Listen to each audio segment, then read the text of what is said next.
Welcome to the IT Career Energizer podcast. For anyone who wants to build and grow a career in IT, develop and improve your strengths and skills, be inspired and motivated by the successes of others, manage your career progression, and achieve your IT career goals. And now, your host, Phil Burgess. Welcome to episode 326 of the IT Career Energizer podcast. My guest on today's show has worked in the tech industry for more than 16 years. He has held a variety of positions during his career, from software developer to chief technical officer. And in 2019, he founded Geek Recruiters, and he is now an IT talent advisor, recruiter, career coach, and trainer, as well as the author of 6 books and the creator of multiple video courses. So it's my pleasure to welcome to the podcast, Michal Juhas. Thanks, Phil. Thanks a lot for having me. Now, Michal, that was very much a brief introduction. So could you maybe give us a bit more color around your career and why you've transitioned more into recruitment and career coaching? Yes, certainly. Thank you. So I started as a software tester 17 years ago. So that was the typical position in IT to start with, right? Software tester. I was testing some data warehouse tables in a corporate environment. And then I was developing websites. I started freelancing on the side, and I developed websites for a few smaller clients, hotels, hostels, restaurants. Then I have started a startup back in Czech Republic. I fundraised from investors the seed round, but the startup eventually didn't take off. So I, on the other hand, was quite tempted to be the IT entrepreneur, the startupper, the hustler. So I moved to Thailand to start another company, another startup. And that one took off. We fundraised. I was in the position of the CTO, so I was the technical director. We fundraised $11 million. So that was crazy ride. We grew from 0 to about 95 people full time within 5 years. But eventually, the company went out of business because we had a negative cash flow, and that was really hard to actually swallow. But it was an amazing learning experience because I was able to, in a completely different country, actually, that was in Thailand. So for me, moving from Europe to Thailand was an experience itself, plus starting a company with my co-founders, plus leading a team, plus recruiting internationally, which is where I first started really thinking about how to sell a particular opportunity to candidates, how to get them excited, which eventually helped me to transition to recruitment full-time. So that was the career path. Now when I'm thinking about it in hindsight, it's probably also this diverse, because I like starting new things, often from scratch. And after some time, I even get bored about some of the projects when they reach certain stage or when things get mundane and repetitive. Yeah, monotony, I think, is the word. So, yeah, I mean, I assume as well you relocated back to Europe? Yes, 3 years ago.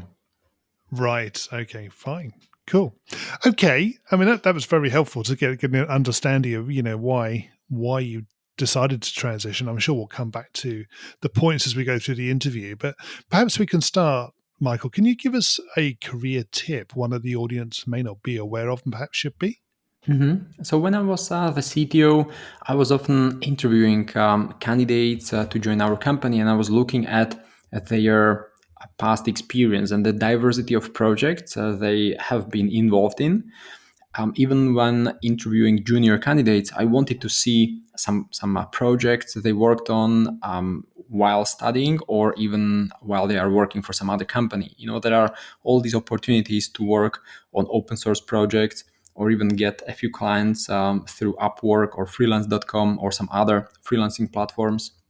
And this is just a great opportunity to get at the diverse experience, which eventually is what makes it in IT, right? Because you as a developer may specialize, which is great, but also the diversity of experience helps you to find solutions for different problems. So my tip for especially junior and mid-level developers would be to seek for these opportunities that can help them get more diverse experience and different opportunities, so they can build up their market value eventually. Yeah, I think the point about diverse experience is well made, and you obviously mentioned a couple of sort of freelancing websites that are out there. I think Upwork is one of them. I'm sure there are others, but have you personally had experience of using those sorts of sites? Yeah. Even now, in our company, we engage with different freelancers who are coming through this platform. So we post a job for an appointment setter, or for a marketing specialist, or for a video post production specialist, and the platform itself works very well. And I know that there are also countless jobs for IT professionals to work on some front-end development, back-end development job. So the platform itself is well established. It works quite well for us. So a developer can just look through the open positions, apply to them, and get a few gigs on the side. Yes, exactly. Good. Okay. Michael, can you tell us about your worst career moment and what you learned from that experience? Well, the worst moment was probably when the company I was so proud of actually went out of business. So I was the CTO. I dedicated 5 years of my life to build the company from scratch, and we had lots of ups and downs. But I always had this enthusiastic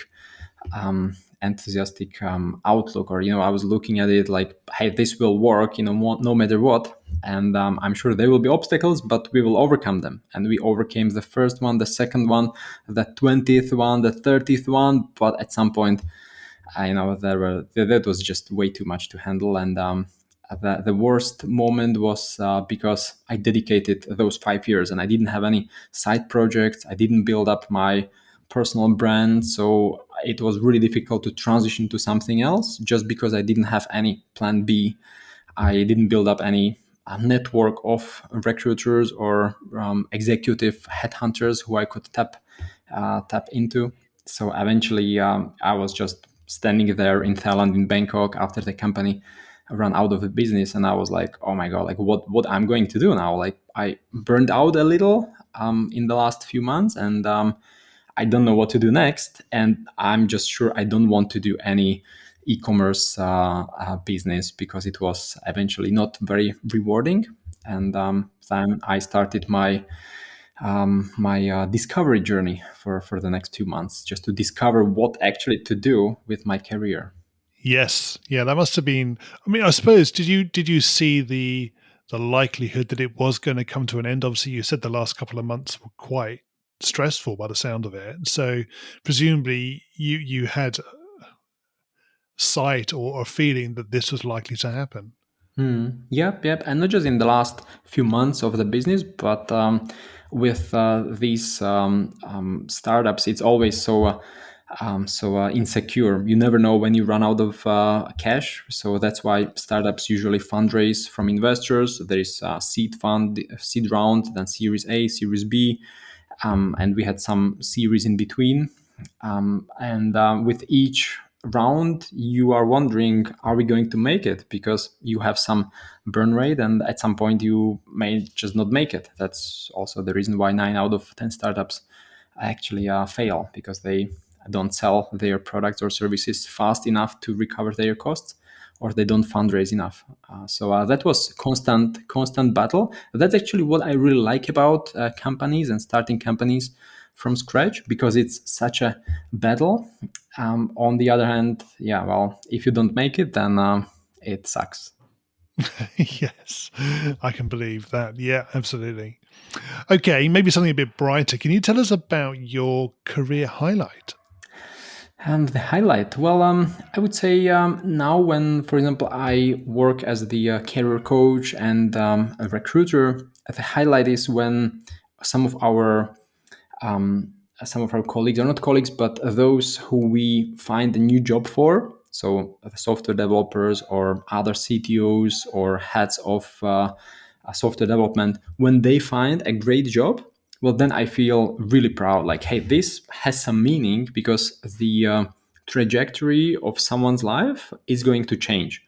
As an example, we found a great job for someone from Moldavia in Eastern Europe to work for a startup from San Francisco. And for him, it was a life-changing experience. Great salary, like 3 times more than he was getting in his local job in Eastern Europe, plus the option to relocate later, plus obviously some credibility boost on his resume right away. And eventually, if you think about all these cascading events with him and his family relocating abroad, right? Like that really changes someone's life for the better, hopefully. So the highlight for me personally is that there are these events that just prove that this is more meaningful kind of a job that in comparison to what I had before, where we were creating some backend APIs, connecting some services to exchange data. We earned some money along the way, but it was not as fulfilling. So this is the highlight. I would say I cannot really I don't know post it on Forbes list or magazine, right? It's not that kind of a highlight, but it's No, more rewarding and more fulfilling reward that is also more frequent than winning absolutely. some celebrity status. Yeah, I was just going to pick up on that point. Exactly. It's continuous, isn't it? Because obviously you've got a continual flow of candidates and opportunities and career development. So you get a repeating process and therefore that satisfaction and, you know, I suppose personal feeling of making a difference and achievement is always there. Yeah. It's like the instant gratification, which is not completely instant right away, as with Instagram or Facebook or whatever likes, but it's not as delayed as with a startup that is you know being exited after 5 or 7 years. So this is somewhere Yes. in between, probably every 2 months, every 3 months, there is something notable, something that I could feel proud of, even if I don't tell anyone, no one really notices. But it's just good to also shift someone's thinking, and that's actually what I see quite a lot of developers, just to focus on the monetary compensation. They focus on salary. When a company offers them $5,000 per year more, they change the job, but they don't think about all these other benefits of the job, which is how fulfilling the work could be, what kind of team members is the person going to work with, how much fun it will be. So that's something I would certainly encourage also your listeners to think about, and shift the focus from the salary to some other benefits of the work. Yeah, I think it's a good point, and it's different for everybody, isn't it? The priority is that anybody puts, if you like, on different aspects of a role in terms of whether it's a good fit for them. Salary is obviously part of that, and everybody has a different view of what's more important for them. Yeah, indeed, and it differs. Even one person can have different preferences over time. So I was just talking to a candidate recently who was super excited about startups. A few years ago, he wanted to join some really cool startup back then, and then just recently he was mentioning that he wants to shift from a startup to work for a corporation because he's now seeking some security because his wife got pregnant. So that's also interesting to see how people's preferences change over time based on how their family situation evolves. Yeah, that's a very good point, and I think you're definitely right about that. People's preferences and choices change over time. Yes. Okay. Um, Michael, can you tell us what excites you about the future of the industry and careers in IT? So, what really excites me is the opportunity now for developers to work for any company around the world. And in IT, it was relatively common even before COVID hit us. But now I see lots of developers in Europe and also in Eastern Europe. Just they started asking themselves, "Hey, now I'm working remotely for the company on the other side of the street. Why don't I work remotely for a company that pays me much more from Germany, for example, or from London, or from the United States?" So also people's opportunities and the horizons expanded just thanks to COVID. Within IT, I'm sure all the listeners are well aware that it doesn't really matter into a large extent where do they write software code, even though in some cases it makes sense to work in an office environment together. We also have clients who really require developers to work from an office, but generally the sentiment is more remote work, and it's just interesting to see how it impacts software developers around the world and how they start thinking about all these opportunities. Well, before they were sort of fixated to one particular city, and they looked for opportunities within the city or 200 miles away, but not the other continent. Yeah, I think you're right. I think obviously COVID has opened up that mindset almost about the fact that it doesn't really matter where you're located, as long as you've got internet connection in some way and you can connect to the world, then you can work wherever. It's not necessarily location specific. Obviously, things like time zones make a difference in terms of where you're working and who you're working with. But other than that, you can potentially be anywhere. Yeah, yeah. And there is one more thing that just popped in my mind, like the opportunity now to work on some really cool and meaningful projects. Um, as I mentioned, lots of developers, and that was also my case. We work on some. So I'm not saying boring projects, but projects that don't really help the world make a better place. Like they sometimes create some APIs to connect to different services, and the company earns 0.01% of the margin, or the difference between the price, which was also the case in my previous company. That's why I'm giving this as an example. And when I was looking back in hindsight, I was like, because like we spent 5 years working on this system, building all these technologies and microservices to exchange data and whatnot. We processed millions of dollars of revenues, but eventually we just earned a little fraction. And when I looked back, if we really made the world a better place, like hardly, right? Like we helped customers save a few cents or dollars, but it was really insignificant.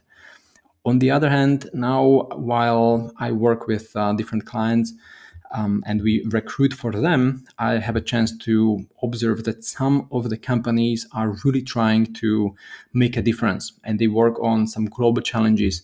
They fight deforestation, or they try to fight some of those 16 global goals defined by United Nations.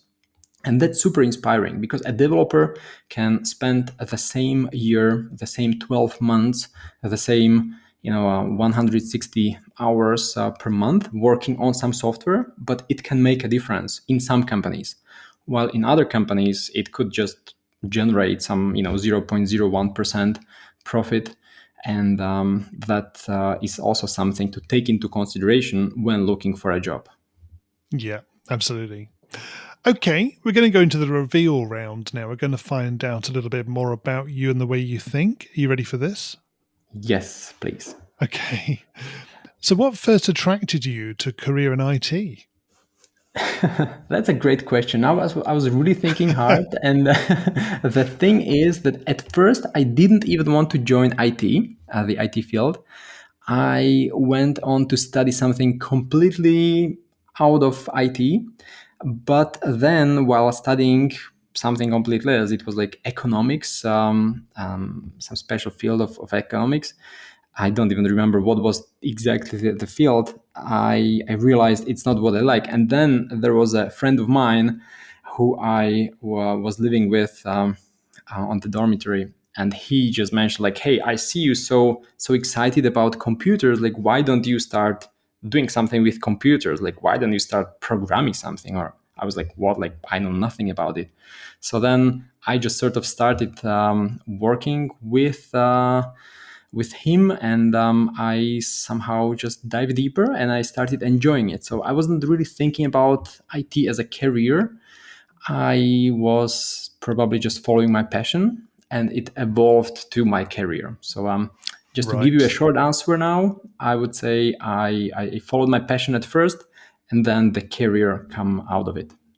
Yeah. And what is the best career advice you've ever received? So the best advice I've received was to read lots of books. And there was a period of time in my life when I was reading a book every day. So I dedicated probably about half an hour every morning to read a book. And Yeah. that was really helpful because I was able to absorb all the great ideas from all the great thinkers, and eventually apply some of those ideas right away. So that's what I also like about being an entrepreneur. You can read about leadership, management, product, marketing, sales, and you can apply it right away. So with developers, that's the same. You can read about front-end development, back-end, AR, VR, and whatnot, and you can start applying these insights immediately. Yes. And what is the worst career advice you've ever received? Well, the thing is, I don't get too many career advices now when I'm thinking about it. Yep. That's probably the disadvantage of being a little further in the career, that people just don't give you these career advices unless you start actively looking for them. And I had a great CEO in the previous company. He was giving us lots of advice, but now in hindsight, I would say most of them were really great and justifiable. So I don't really recall any worst advice. That's fine. Okay. But if you were to begin your career again in today's world, what would you do? I would start experimenting with different technologies. I would learn a few languages, obviously JavaScript, Python. I would really quickly get some real work to work on, some real project through Upwork, as I mentioned, and I would start getting clients referrals, because you can also start studying on a university, but that will take forever. You can really quickly get some real world project to work on, get a few testimonials, recommendations, and that will boost your career right away. Plus, I would start publishing on LinkedIn or in a blog about what do I learn, what do I work with, what kind of projects I'm working on, and that would give me additional credibility boost. Exactly. Yes. And what career objectives are you currently focusing on? I'm now identifying the companies that I want to work with.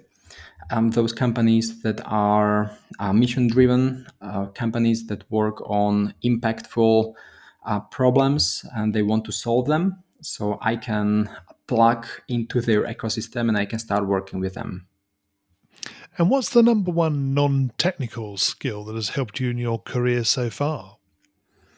Well, these skills evolve over time. If I would focus on the last 2 years, I would probably say marketing and sales, or even copywriting. Like these two, three skills are quite interlinked into some extent, because to do a good marketing, you also need some copywriting skills, and also to be good in sales, you need to also know a thing or two about marketing.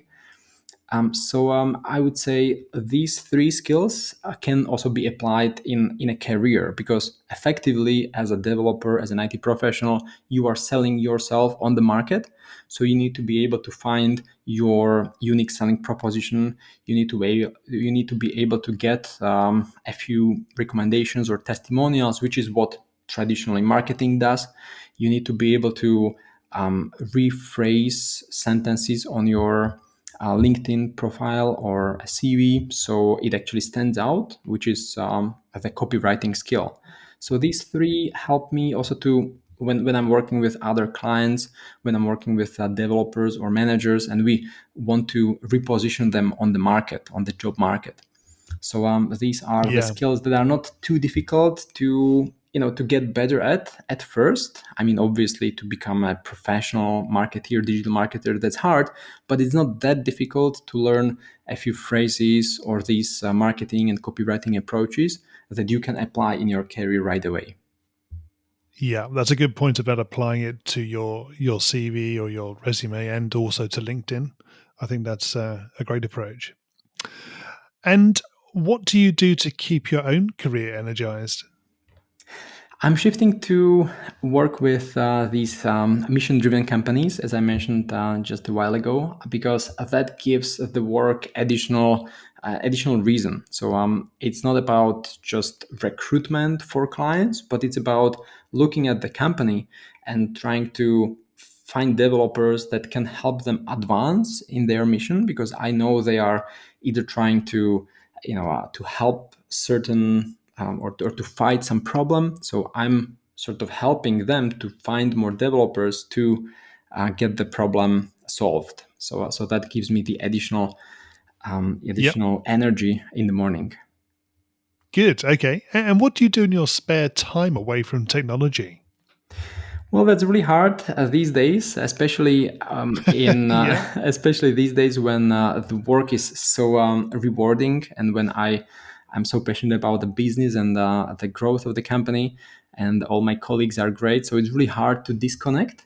On the other hand, I have two kids, a dog, and a wonderful wife. So I spend time with them whenever I can.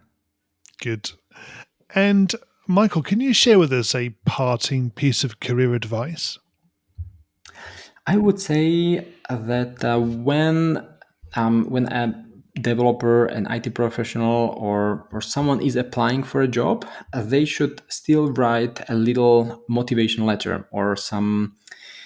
It doesn't have to be a letter as such, but at least a few sentences why they are excited about a particular opportunity. Because from the recruiter standpoint, we may receive 10, 20, 50 applicants for a job.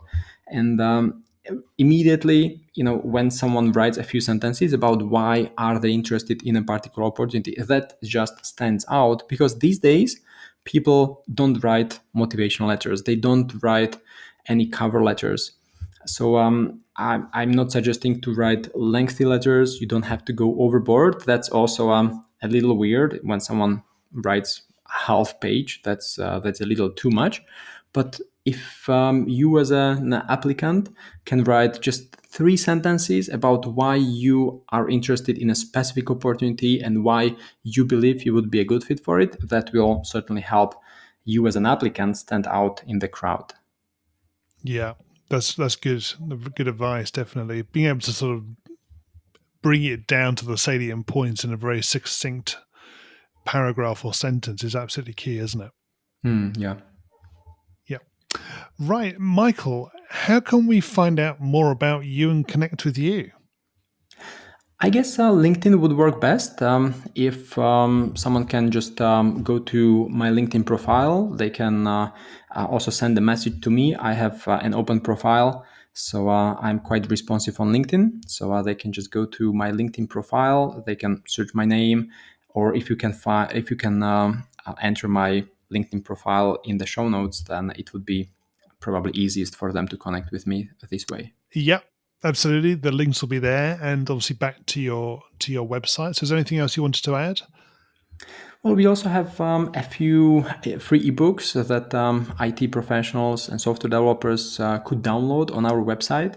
They can just go to the careerupgradetools.com and download some of these free tools, as we call them. So one of them is, for example, a guide on how to boost the LinkedIn profile through a few easy steps. It comes back to the copywriting and marketing and sales hacks, as I mentioned a while ago. So our listeners can just go to careerupgradetools.com. Brilliant. Excellent. Michael, thank you so much for joining me on the podcast today. It's been great fun chatting with you. Thank you. Thanks, Phil, for having me. Hi, Phil here again. Well, I hope you enjoyed my conversation with today's guest. You can find full show notes on the website at itcareerenergizer.com/e and the number of the episode you've been listening to. If you haven't already subscribed to the show, please make sure that you do so that you get episodes automatically downloaded to your device every Monday. Thanks for listening and have a great week. Thanks for listening to the IT Career Energizer podcast. To find out more about building a successful career in IT, visit itcareerenergizer.com.